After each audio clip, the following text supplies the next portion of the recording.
As some of you have heard me say on more than one occasion, it's always great to be in your company. And it certainly is an honor to accept this special recognition on behalf of the Office of the State Treasurer.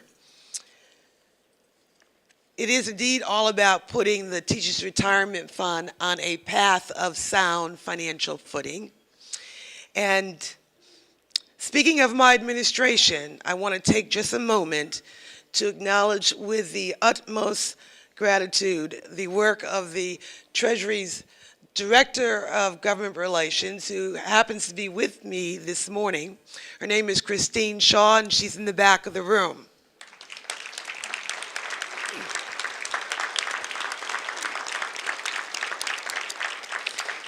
I must say that Christine is developing quite an impressive track record when it comes to getting solid results on legislative initiatives of interest to the Treasury and, of course, of interest to your pocketbooks. And I am so fortunate to have her as a member of my team.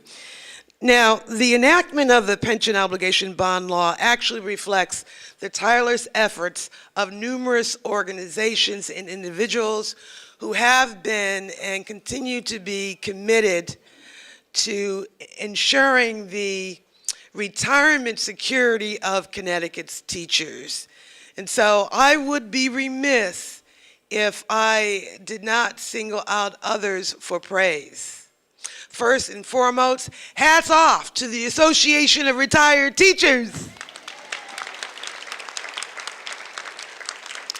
And to each of you who fought for the passage of the pension obligation bond bill, you know, we have become fond of calling it the POB. And I especially want to thank your president, Al Cipriani, and your co-chairs of the Legislative Committee, Sandra, Bove, and Catherine D'Agostino.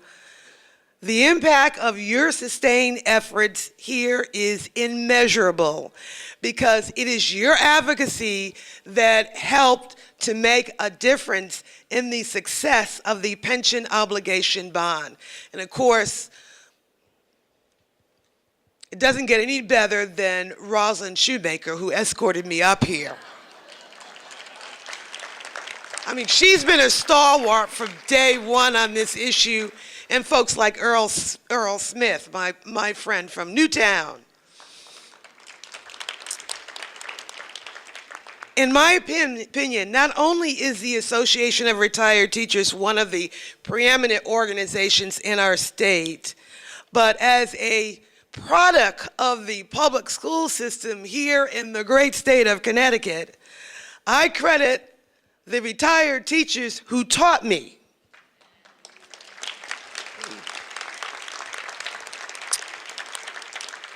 And believe me, that wasn't always easy. Especially when, as an identical triplet, I would sometimes, well, play tricks on them. And when the truth be told, it was they who could not tell me and my sisters apart, which worked in my advantage when I needed to distance myself from any disciplinary action. Now, as you know, the POB legislation would not have been possible without the advocacy of my good friend, the Speaker of the House, Jim Amon.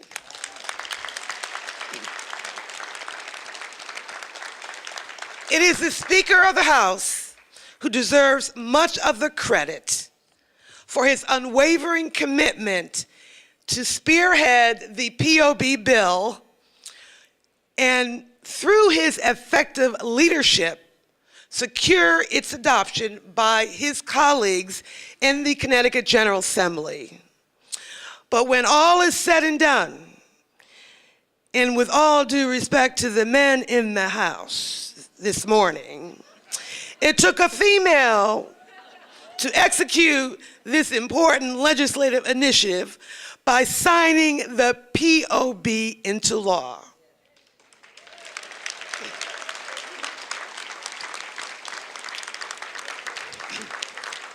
And in so doing, Governor Jody Roell is also to be commended for her crucial support of our collective efforts to improve and protect the long-term viability of the Teachers' Pension Fund.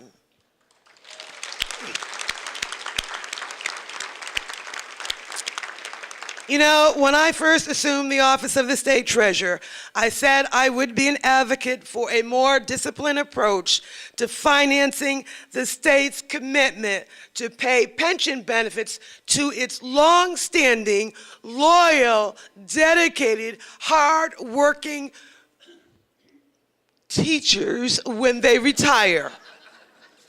And I believe then, as I do now, that those who play a pivotal role in preparing our young people to help further the health and growth of our state's economy deserve nothing less than the state keeping its promise.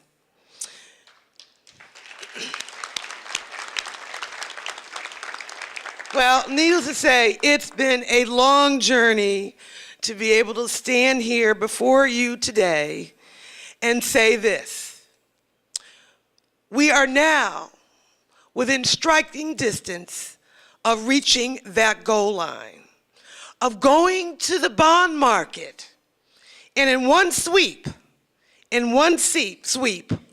reduce the teachers' unfunded pension liability, commit the state to pay into the Teachers' Retirement Fund 100%, that's right, 100% of what is required each and every year of the 25-year life of the POB, the bond.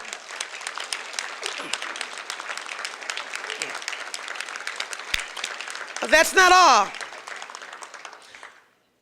When we go to the bond market, with one sweep, we will prevent any reduction in the benefits rightfully due you and other members of the teachers' retirement system. And last but not least, we will save the state of Connecticut and its taxpayers an estimated $2.8 billion over the next 25 years.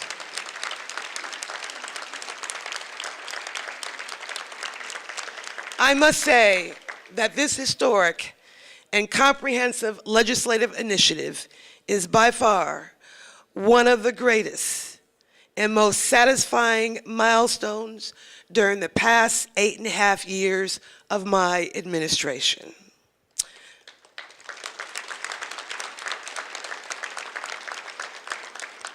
So from the bottom of my heart, I thank all of you for your advocacy, and I thank you for the tremendous honor in receiving today's special recognition.